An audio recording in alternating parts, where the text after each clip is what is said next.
Cuman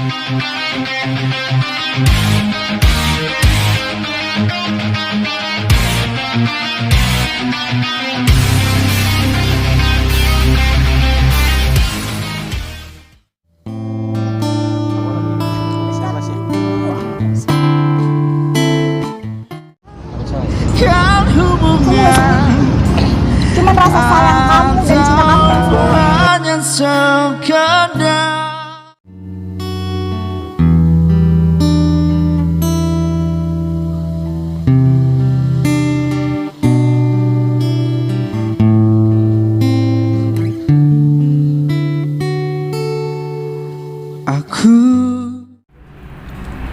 Kamu kenapa sih dari tadi aku ngomong panjang banget dan jawaban kamu tuh cuman oh, iya. Ada apa sih? Ya sebenarnya aku mau ngomong sih. Oke, nggak apa-apa.